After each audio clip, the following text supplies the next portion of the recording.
Hey there folks, Rel here. Today we're going to be doing a very technical breakdown about how to solo stomp a tower, which is something you see me doing in a lot of different videos. Towers in PlanetSide 2 are some of the most annoying and entertaining places to fight, depending on where the mass of enemies happens to be at the time. We'll be breaking the components of a tower down to show you the advantages and the disadvantages of certain areas, and then we'll show you all the places that you do not want to be. Then we'll run through some basic paths to help you get around the tower efficiently, and then we'll give you some more general strategies to kind of tie everything together. When I talk about solo stomping a tower, I'm talking about doing exactly what you're seeing me do here in the footage. It doesn't matter which class I'm playing, it doesn't matter whether I'm attacking or defending, this is doable on each and every class, though obviously Light Assault is the king of tower stomping because jetpacks.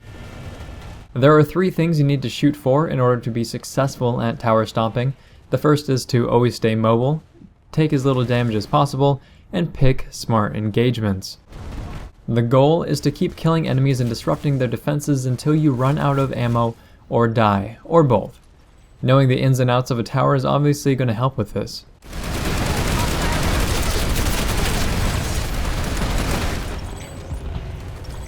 So if we look at the outside of a tower, we can break it down into about 5 different levels, which we'll give names for the sake of simplicity. These levels offer different advantages to different classes, but also bear with them some disadvantages based on how exposed to enemy fire you are. Level 5 is the highest point in the tower, and we'll call that the nest. This is generally where you want to be when you drop pod in so that you can work your way down the tower and pick where you want to call home. It's a great point to snipe from, it's a decent place to set up AV turrets, provided your enemies are far enough away where you can aim down the turret enough to hit them, and it's a great place to pick off enemy aircraft with your lock-on launchers, because even if an ESF tries to avoid getting locked onto, you're going to have a clear field of view unless they disappear behind some mountain somewhere. This is also one of the best places to drop your spawn beacon because it is generally annoying to reach. The disadvantages are that there is not a lot of maneuverability, and enemies are also likely to drop pod onto the same spot. This is bad news for a number of reasons, like not being able to use cover if you end up face to face with enemies, or accidentally slipping and falling to your death, and you're also a more easy target to both snipers and ESF because you're so exposed. Level 4 is the 2 rings around the tower behind the Empire-specific banners, and we're just going to call these the rings. The rings are probably the best place for a sniper or anyone with long-range weapons because you can easily circle a tower when enemies below have got you figured out. So unlike the nest where you're extremely exposed from forces on the ground and far away, the rings offer cover in a couple of different ways. The large banner on the upper ring will obscure your presence a great deal unless you do get Q spotted by enemies below, in which case the triangle marker is going to show enemies where you are even through the banner. But if enemies are that determined to kill you, then they're probably going to get shot because they're not paying attention to everything else going on. You can also safely drop down to the lower ring if you're careful, which gives you the same benefits as far as cover goes, but is slightly closer to the enemy and doesn't conceal your presence with that nice colored banner. The downsides to these rings are that your back is against the wall, meaning that explosives are a bad day for you. This isn't a huge issue if you're an attacking faction, but a defending one will be getting constantly bombarded by mobile armor and ESF. The other downside is also limited mobility. From this height, you have to be very careful how you get down or you're going to splat just like you would from the nest. You can still take cover, at least a bit better than you would from the next floor up, but enemies can also pin you down with fire from below if they're smart about it. And enemy light assault can drop in from above or fly up from below and end your streak, usually with the shotgun. Level 3 are the spawn room doors, the air pads, and probably more importantly, the support structures that hold the air pads, and we're just going to call this area the upper spawn. Generally, this whole area is a bad place to be unless you're just passing through or you're a defender, and we'll talk more about that later. You also have your anti-air turrets here as well as your air terminals, so if you're an infiltrator you can hack those and hinder the enemy. The support structures just below the air pads have a reasonable drop to the level below. You always have an elevator that's very close to you, you have limited cover, and most importantly, enemies, for whatever reason, don't seem to look for people who hide up in these support structures. At least not nearly as often as they should. The downsides are that enemies do occasionally look up here, and they spawn up here, and they fight from up here, so generally you have a lot of tiptoeing to do, and a lot of people to contend with. Especially the small ring directly outside of the spawn room, you don't want to stay there too long. The support structures holding the air pads are probably the best place to be in this area for any length of time. Level 2 is where the meat of the structure is, and we'll just call this the landing. Unlike the upper spawn, the landing tends to get congested in a lot of different places. There are lots of corners and places for enemies to pop out and drop down on you, and all of that can be a pretty bad time. However, since these are key places where players tend to congregate, they make good targets for explosives like C4 and frag grenades. Your success in this area will depend on knowing exactly where enemies have their attention focused, which we're going to talk about later. As a side note, this area also has access to anti-vehicle turrets, lower level spawn room, and elevators that will bring you back up to the upper spawn. Level 1 houses the main entrances, the infantry terminal, and the vehicle terminals, and has stairs that bring you up to level 2. We're just going to call this the vehicle bay.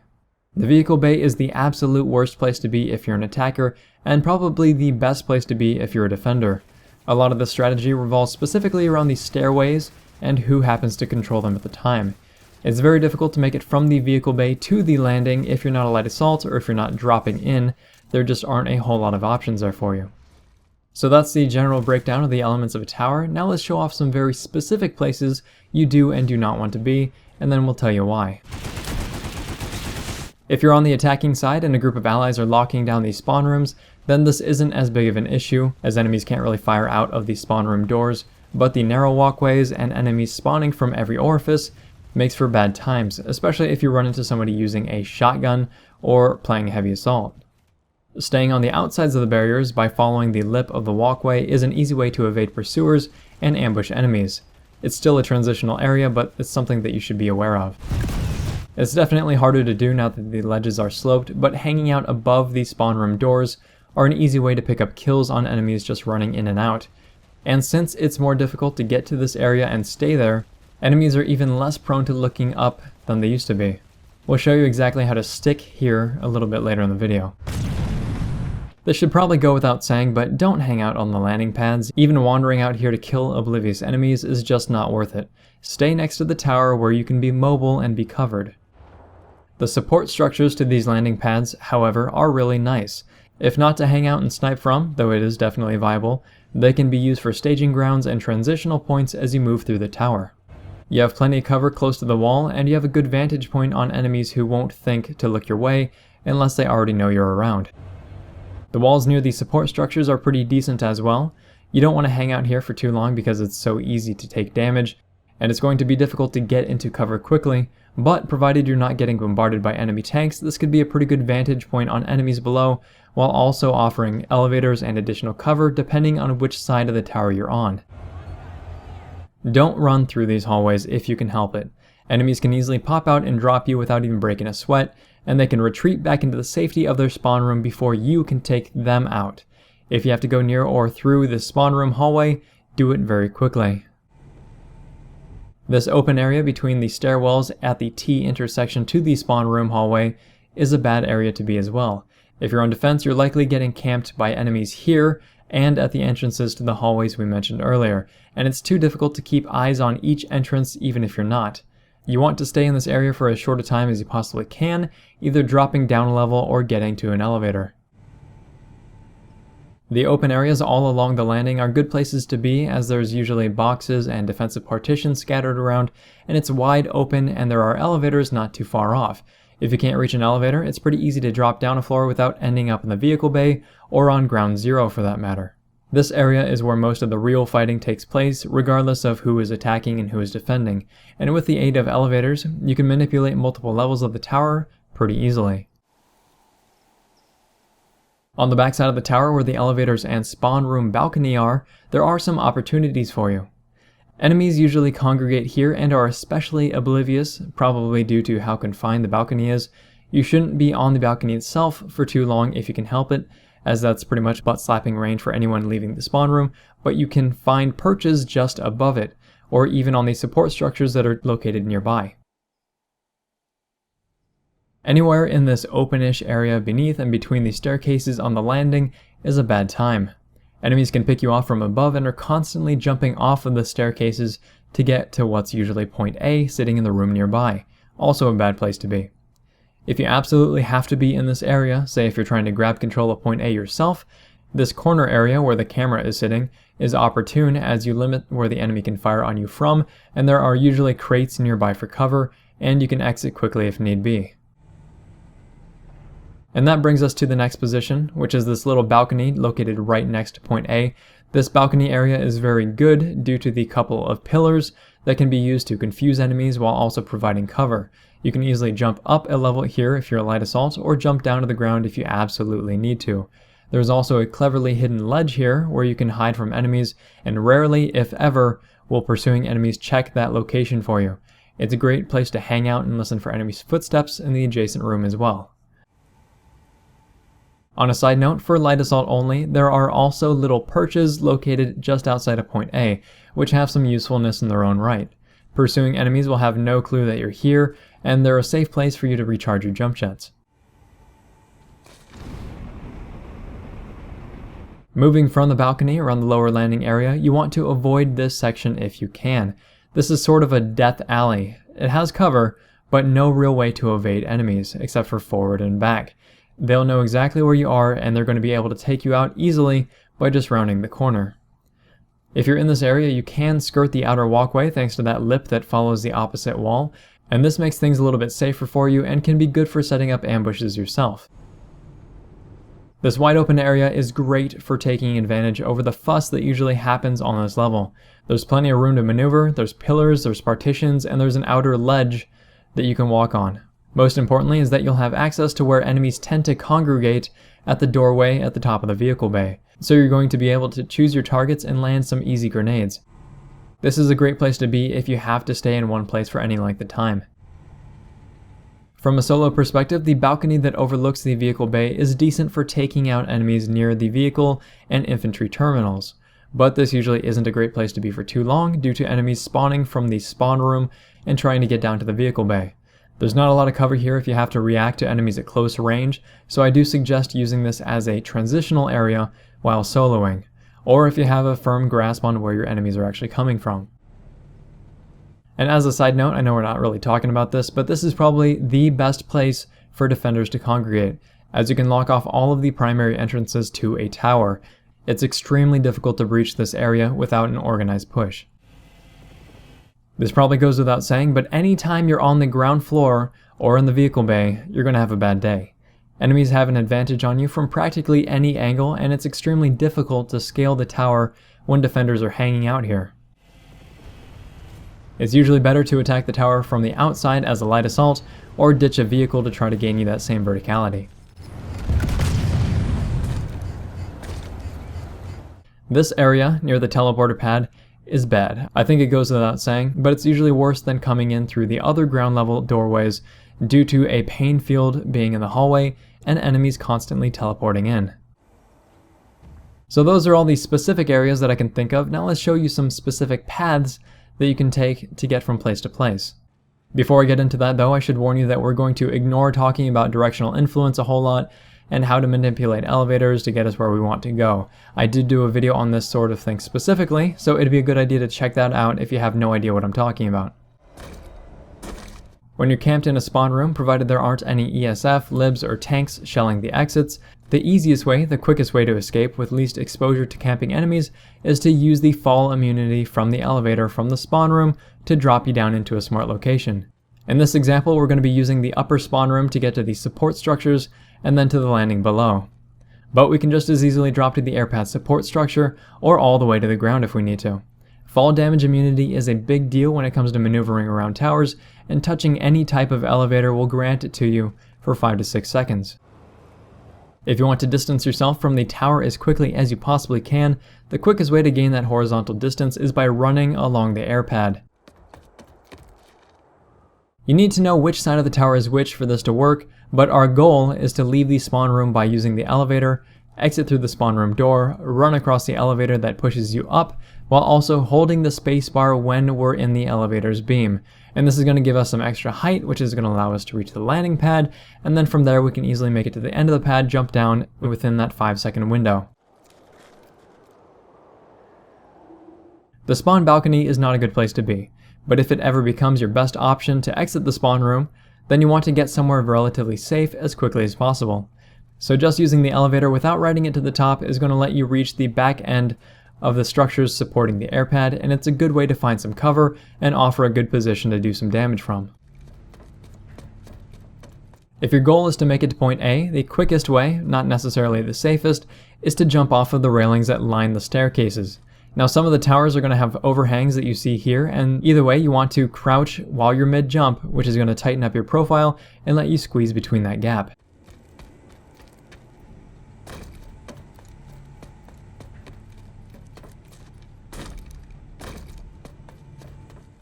If you ride an elevator up from the landing pad, proper timing and use of direction keys, spacebar, and facing will let you propel yourself higher than the spawn room doors. In midair, you're going to spin around, put your back to the wall, and hold the S key, and this is going to let you stick to that area for a time.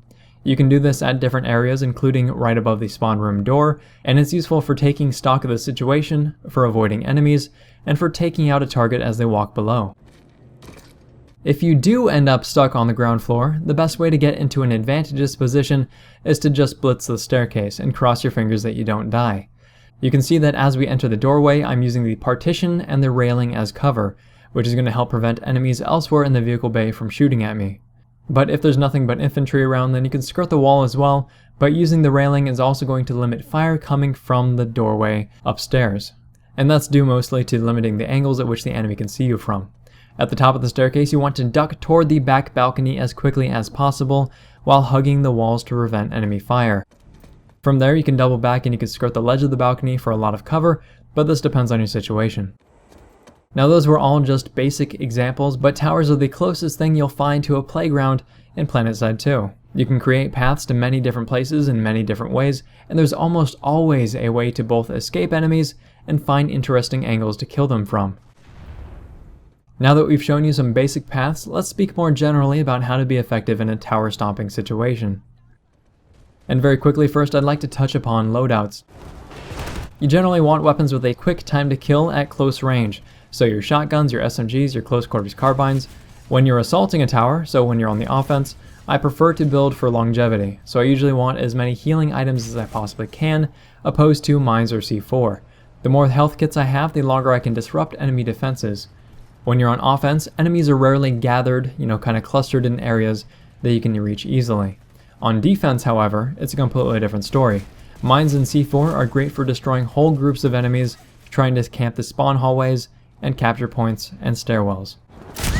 In my experience, this is how things usually break down: survival for offense, and destruction for defense. Concussion grenades are a no-brainer for the heavy assault class, especially with a high-capacity LMG. Flashbangs, on the other hand, are next to worthless since the patch, as the effect no longer goes through walls. So you'll never really be certain who you did or did not hit, unless enemies are tightly packed in a small room with very little to hide behind.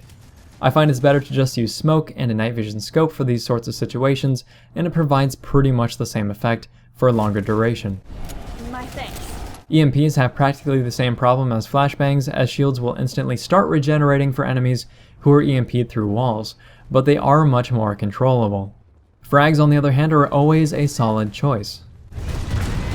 Suit slots are really up to you as well. If you find yourself running out of ammo a lot for these fights, then the ammo suit slot is good. Advanced shield capacitor is useful if you are good at evading enemy fire, and nanoweave is useful if you have healing items on hand. Aside from that, grenade bandolier is a surefire way to rack up kills with both frag grenades and with concussion grenades. I do suggest going for Adrenaline Shield over Resist or NMG for the heavy assault class because burst is more prevalent in a tower, and you want to avoid that snap damage as much as you possibly can. Smart engagements means easy kills, which means more shield charge.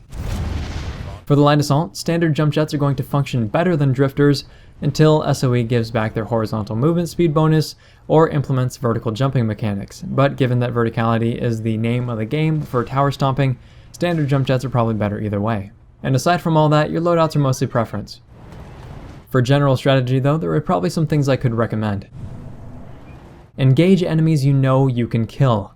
Wasting ammo and giving away your position are bad moves that will slowly stack up against you. The more enemies that are actively aware of your presence, the more that will start to come after you. The less ammo you have, the less time you'll be able to hang around and cause havoc. Don't get tunnel vision. This goes hand in hand with the last tip. I know it's tempting to chase after that one guy who you already dealt a lot of damage to, but the smarter decision, more often than not, is to just let them go and assess your situation. Chasing after enemies is an easy way to get yourself killed, either by somebody sneaking up behind you or by walking blindly into a situation you are unprepared to deal with. Use corners and use cover. This has more to do with lag compensation than actual use of cover itself, but rounding a corner over an enemy is an easy way to take them out before they can really react. And do check out the time to kill versus lag compensation video to learn more. As soon as you take someone out, or a couple of someones depending on the situation, you should be moving to a new area. Always, always, always stay mobile, and take advantage of multiple levels of the tower. But do not drop to the ground floor if you can help it. The vehicle bay and even the lower level of the landing can be death traps because it's difficult to get back to an elevator unless you're light assault. Enemies congregate primarily on these levels, and you should be dealing with them from above, not from below. That said, elevators are your best friend. I'm sure you've probably figured this out by now, but elevators are the lifeblood of someone who tower stomps. And this makes it difficult for enemies to hit you and easy for you to position yourself to deal with them. Always stay within a few seconds of an elevator if you can manage. Know where your enemies are. Depending on the flow of the battle, your enemies are going to be in different places. If a spawn room is getting hammered, obviously enemies are going to be at the spawn room entrances. If enemies are having trouble making it through the vehicle bay, then you can bet that there's a constant stream of them flowing through the entrances to the lower levels. Or if point A is getting flipped by a fellow teammate, then you can bet on enemies reacting to that. Know where enemies currently are and position yourself to deal with them appropriately. Aside from all that, just practice, be aware of your situation, and constantly adapt. Tower stomping is extremely useful for disrupting enemy defenses. A single brick of C4 wiping out a group of enemy defenders can be a free pass for allies trying to charge up the stairway and ultimately secure you the victory. In a game as broad as PlanetSide 2, there aren't a whole lot of situations where a single player can make a big impact, but this is definitely one of those situations. If this video has been interesting, helpful, or entertaining, please feel free to like, subscribe, and tell your friends about the channel. And if you have any other tips or strategies you'd like to share, feel free to do so in the comments below. Thanks very much, folks. We're all signing off.